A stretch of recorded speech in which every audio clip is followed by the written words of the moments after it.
So hi, I'm here with Greg and Tracey, and they are from my hometown, Pilot Mound, and it's a little tiny town in in southern Manitoba in Canada, and it's a thriving population of 700 very industrious people. Yeah.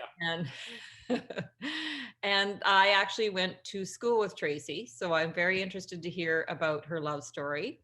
And so the first question I'd like to ask you is, how did you meet? Um, well, I was one of my best friends was Mary Ellen Curry, Mhm. and Mary Ellen happens to be Greg's first cousin. And so, even though Greg and I only grew up 5 miles apart, with the school districts, we didn't know each other growing up going to school. But Greg knew who I was, and he phoned up and asked me out to his sister's wedding. And so our first date was when we just turned 16, and I went to his sister's wedding. And it was kind of through Mary Ellen, through a Curry connection, that we kind of found out who each other was.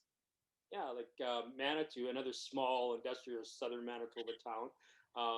Same population as Pot Mound, but we're basically 25 miles apart. So back then, not so much now, but back then, the schools were real rivalries. You just didn't hang out with other schools or do any of the things that they're doing now. So Pilot Mound was a very foreign part of the world for me back in the late '80s. That's And great.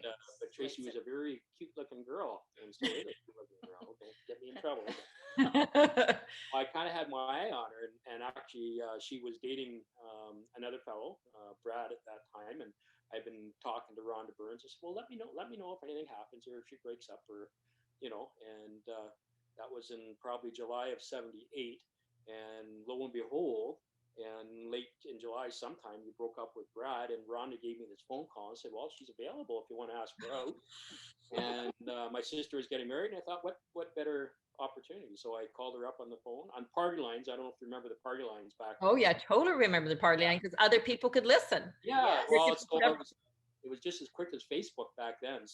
Yeah, So I asked her out to the wedding, and yeah, that was the first date. So I think it was the day before the wedding. And you phoned me up and you said, "This is late notice, but would you like to go to a wedding with me?" well, you must have broke up with him a couple of days before. Yes, but I think when you asked me out, it was like the Friday and we went out on the Saturday. Yeah. Um, so that was August the 5th, 1978. And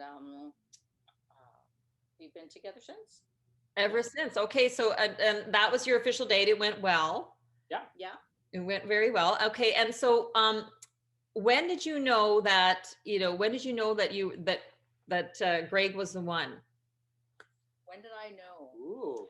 Um, I think, I think just kind of right from the beginning. I just, Yeah. had it. I had it in my head. I wanted to marry somebody and live in the country and have a family. And Greg and I grew up together. I mean, we've been together since we were 16. So all the crazy teenage things you do, we did them all together. And going to university and graduating and stuff, our grade 12 grads, all of those milestones, we did them all together. So that's our history. I can't really see You anything. kind of you met him and you went, oh yeah, okay, I know his family. He's got similar values. Good, I think he comes yeah, from good stock. good stock. Good Yeah. stock. Good stock. Good family stock. I'm gonna call bullshit on Tracy Mann right away. Okay, like when did you know, Greg? And actually, I can confirm this with witnesses if I need them, Jane. But Okay. there was a bunch of us guys hung around that did in high school in the summer of '78, and after I started going out with Tracy, of course, there was a month before school started again, and I can remember saying to one of my best friends back then, a fellow by the name of Don, I said, this is a girl I could probably marry." He goes, yeah. I go, no, no. I said, "This is a girl I could probably marry." So Tracy, on the other hand, I never got the I had to do a lot of work to to make sure that she knew I was the one. Uh, Right.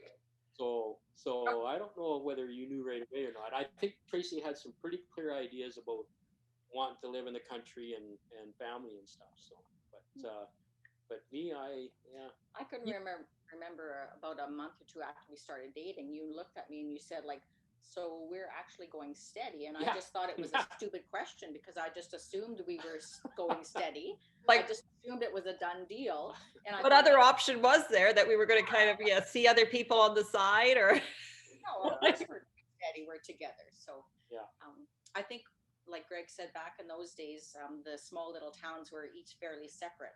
So our situation was unique because Greg actually came from Lairvere, which is the little town between Pilot Mound and Manitou. So him being from Lairvere, he was kind of a safe person that could have parties in Pilot Mound and Manitou without getting beat up. Exactly. And because he had a girlfriend from Pilot Mound, we were allowed to go to Pilot Mound parties, Lairview parties, and Manitou parties and be accepted without getting beat up. Isn't this so nice? Isn't this so nice? Does that still happen? Like, I mean, that's just, you know. I think in this world now today, the kids have a much broader friend circle, and I think they can go from town to town without the same rivalry that we had in the 70s. Their whole world has opened up now with social media and stuff like that. And when Tracey says beat up, it wasn't quite that bad. No. If you were a stranger in Pilot Mound, for example, like the boys took notice because they wanted to know why this guy was up there and stuff. And if you were a real prick, you probably ended up getting beat up. And the same in Manitou. So so there was this little rivalry. I mean, we're exaggerating, but I mean, it was kind of, there was this like, oh, you're on our territory kind of thing. And so but because you had cousins who were from Pilot Mountain too, I'm sure that helped smooth it. It helped quite a bit. It was kind of neat because that made we had access to lots of I'm sure you remember too, Jane. Like we didn't have the social media back then, so we had to know where the parties were before you left school, because you didn't have the cell phones to text. You didn't have social media, so usually there's a party at McCannell's. Exactly. Oh, that never happened. There's stories about McCannell parties, but that's probably not what you're here for today. No. There are lots of stories. It was a fun time. It was an extremely fun time. Like, we had a great time growing up back then. Like Tracey says, we did a lot of milestones together. That like we did to start dating in today's world. I can't even imagine all the different things that would have to happen. But it was fun back then. And then, okay, so now you knew almost like that summer. So August 5th was the wedding, but you're telling people that summer that you think you could marry this girl, Greg. And so you knew right away. And Tracey says she knew in the back of her mind. She goes like, this guy has potential. He's got similar values. He's like good stock. Yes. So when did you propose? How did you do it? Going out. I think it was 81, 82. It was June of 82 because I was in nurse's training and my birthday's in June, and Greg wanted to propose when I was still 19. So a few days before my birthday, he proposed, and we were still both 19, and so we got engaged, and we were married the following year. Okay, so how did you ask her? So like we were talking about getting married and stuff, and I can't even imagine when I look at my own 19-year-old kids today, them talking about getting married at 19. Like, what a dumb idea. You'd be like, what? But back then it seemed I don't know, we'd been going out for a while, and I was going to go into agriculture and Tracey was in nursing, and so we kind of had our paths picked out, so to speak. And so we've been talking about it, but I just didn't want her to know about it. So I got a hold of my sister-in-law, my brother's wife, and she helped me go down to Morden to a Pelt's, the next biggest store that had a jewelry store, and pick out a ring. And I can't remember how long I hung on to it, but Tracey was practicing nursing down at Winkler at the time. She wasn't quite an RN at the time, so she was still going through her schooling. And I just stopped by. She was living in a nurse's dorm back then. They weren't allowed to have boys in there. Right. I snuck in and knocked on the door and proposed. So it kind of shocked her at the time. And, of course, then you have the excitement of telling the parents and all that kind of stuff. So, yeah. So by the time we got married, we had a year engagement. So we've been dating for 5 years. Right. married. And yes, I think yeah, we both had visions of wanting to live in the country, and we've been very fortunate to be able to live and grow up right in the community, the same community that we were raised in. Yeah. And had tremendous support from both of our sides of the family with grandparents. So again, really fortunate to have the grandparents always there with our grandchildren, like with our children, um, which a lot of people don't have. So yeah, just very home based upbringing. So, Nice. Really nice. And so now you've got 6 kids. yeah. Are you guys empty nesters now? Pardon me. Are you empty nesters? Our youngest is 21, and he moved away from home when he graduated. And then with COVID, etc., he has been living at home for the last year and a half and working with a local contractor. Right. So, you know, certainly he's here, but we certainly don't have to look after him. Right. Exactly. So you're pretty much empty nesters. That'll be Yeah. We are very So- different after all those years of kids. Yes. But now you've got, and how many, and 8 grandchildren, right? 8 grandchildren. Wow. Very young looking for 8 grandchildren. Oh, well, it's thank you. One of our daughters told us this morning we have trouble taking compliments. So I'll just say thank you. Oh, okay, that's good. Okay, me too. Okay. All right. Okay, so my last question is okay, what advice do you have for other couples, and like what makes you work? You know, what makes you work, and what could you share with other couples that you think would be able to help them? Oh, you want to go on that one first? I think it probably comes back to our families and our upbringings. We were both raised by families who had a strong belief in family. Mhm. So, your family is the center. And so we had very good upbringings with those strong family values.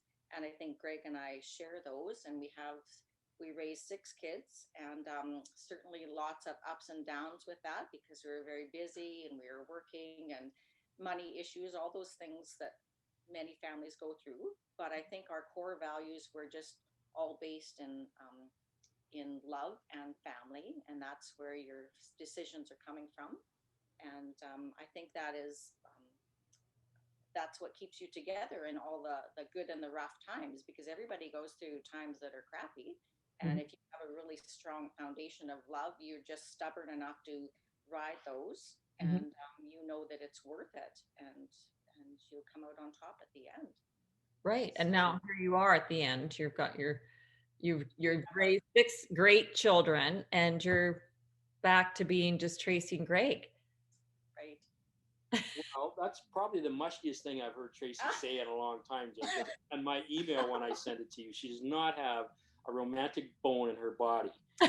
I demonstrate my romantic bones differently. Like, So I'm not very mushy, but yeah, I'm not mushy from Greg's standards, but I am actually. yeah, so my pardon me. Is Tracey sentimental? Yeah. Oh, Tracy's very sentimental. Yeah. Yes. So that's a way of showing your love. Yeah. Yes, but if Greg come up to me with a very serious look and says, I love you more than the world, I'll probably laugh at him. Right. True story. But he knows that I love him. Because that's why we're still together. Yeah. I know. So What's your when you ask those questions, James, it gets you thinking, because like we've changed obviously a lot over the years. Like so. But the core values are probably the common thing. Like we have 6 children. I didn't know Tracey wanted 6 children. We got married. That's probably something you should ask your spouse if you're thinking about it. But okay, that's a good question. That's good advice. Ask your spouse how many children they want. Ask your family. But I've always told people, I said, Tracey loved children. I love my wife. So that's where that came from. So we have 6 children, which, when we got together, it was never talked about, never mentioned. And now we have this wide range of children and grandchildren and stuff, and it's great. But that's something I had to personally grow into. Like I said, if it had been thrown at me when I was 21 or 22, I'd have went, oh wait. Wait, 6 kids? No. 6, No. no. But okay, so what and what is your advice? What it is your core values? And I hear that a lot. Like I mean, hear that people have this pillar underneath them, and it's their value system. So other from my, things may different, but values stay the same.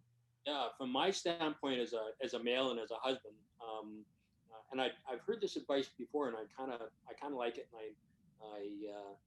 and I tell it to Tracy every once in a while when I see her slipping on it. But I think your spouse has to be your main focus or your priority. It has to be the trunk, because if you're making the kids the center of your world, or if you're making something else the center of your world, then that trunk's not going to hold the branches. So Right. that's pretty mushy too.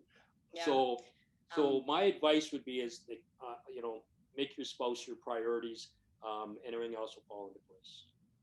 Okay, that's good advice. Yeah. Throughout the years, we've tried to, it's challenging when you're busy with careers and children. So we've tried to have date nights and make a time for just being a couple. And certainly we've done better at it sometimes than others. But we realize that has to be important, because if we're not strong as a couple, everything else falls apart. Right. So that's the challenge. If you can stay close, then whatever comes up in life, you can handle it. But if you aren't strong as a couple, then you really can't work. And if you're divided, your children will go after you. Like I mean, either you're united front against them, or I know.